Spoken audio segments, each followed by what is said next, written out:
తెలంగాణ రాష్ట్రంలో టీఆర్ఎస్ పతనం మొదలైందని ఛత్తీస్గఢ్ మాజీ సీఎం రమణ్ సింగ్ అన్నారు.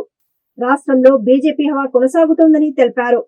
తమ పార్టీ కార్యకర్తలు లాఠీల దెబ్బలకు, బుల్లెట్ల గాయాలకు భయపడేవారు కారని అన్నారు. తెలంగాణలో బీజేపీ కార్యకర్తలు చూపుతున్న పోరాటానికి, తెగువకు సెల్యూట్ చేస్తున్నామని చెప్పారు. తమది క్రమశిక్షణ కలిగిన చిత్తశుద్ధితో పనిచేసే పార్టీ అని తెలిపారు. इनके साथ जिस प्रकार से बात कर रहा है, ये उस प्रकार की बातों को मैं कहूंगा कि ये सरासर गलत है और इस प्रकार के घटनाक्रम को निश्चित रूप से मैं कह सकता हूं कि ऐसे डेमोक्रेसी में यदि इस प्रकार चलेगा, इस सरकार की जो करतूत है, जिस प्रकार के काम हुए हैं प्रजातंत्र में, यदि ऐसे काम हुए, इसको देखते हुए सरकार को एक मिनट भी सत्ता में रहने का हक नहीं बनता।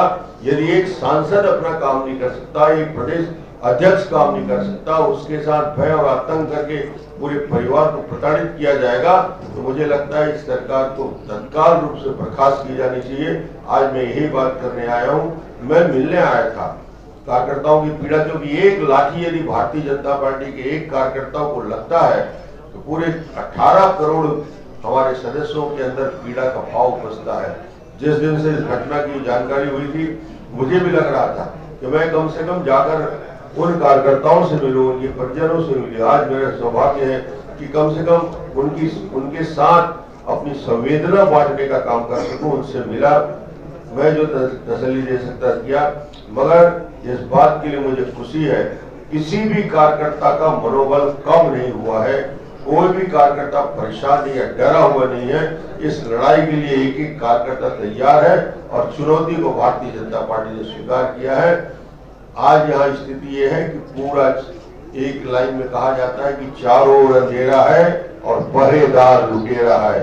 जिस राज्य का पहरेदार लुटेरा होगा, अंधकार फैलेगा ही, और इस अंधकार के बीच में सिर्फ एक किरण है, भारतीय जनता पार्टी, जो आने वाले समय में विकास के नए आयाम प्रस्तुत करेगी।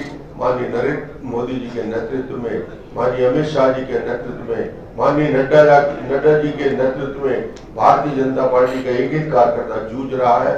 उनकी चिंता और उनकी पीड़ा, उनकी संवेदना व्यक्त करने हम सब लोग यहाँ आए हैं। आप सबने मेरी बात सुनी, बहुत बहुत धन्यवाद। उसका हनन लग हो रहा है, ये बड़ा मुद्दा है। यहाँ से लेकर पार्लियामेंट तक इस बात की गूंज होगी और इस बात को बताया जाएगा कि क्या हालत है और यहाँ पे किस स्थिति में भारतीय जनता पार्टी के कार्यकर्ता काम कर रहे हैं। और मुझे लगता है कि संजय जी ने जिस प्रकार गिरफ्तार किया गया, उस संजय जी के साथ अन्य हमारे 10 कार्यकर्ताओं को अरेस्ट किया गया, उसमें से 4 अभी जेल के अंदर हैं। ये गिरफ्तारी करके टीआरएस सरकार ने अपने ताबूत पर अंतिम कील ठोक दी है। ये हमारी लड़ाई का उस दिशा में ले जाने का काम है कि अब भारतीय जनता पार्टी के कार्यकर्ता इस प्रकार की तानाशाही प्रवृत्ति को रोकने के लिए काम करेंगे। तेलंगाना के निजाम के रजाकारों और मजलिस ने जो जुल्म और अत्याचार किए थे, उसकी भी जवाब जनता ने दिया था और जनता ने उसका डटकर मुकाबला किया था। आज ये उसी तर्ज पर चल रहे हैं, उसी प्रकार से तानाशाही प्रवृत्ति और तेलंगाना के निजामों की प्रवृत्ति में काम चल रहा है। मुझे लगता है कि ये सरकार पुलिस का उपयोग कर रही है और पुलिस के ऐसा उपयोग मैंने देखा हमारे कार्यकर्ताओं के हाथों में।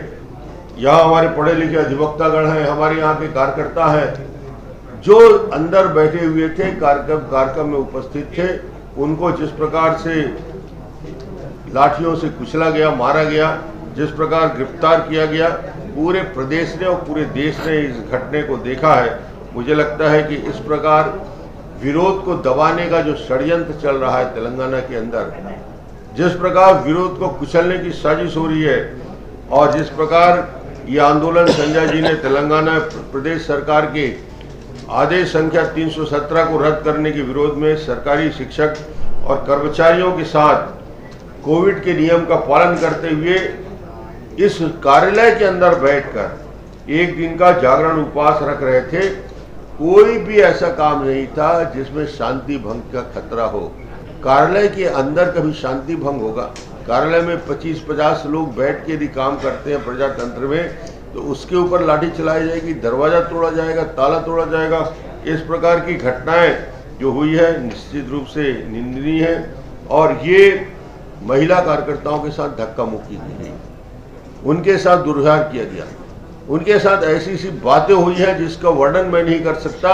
मुझे जब बताया गया है कि माता और बहनों के साथ शर्मनाक तरीके से पुलिस के वरिष्ठतम अधिकारियों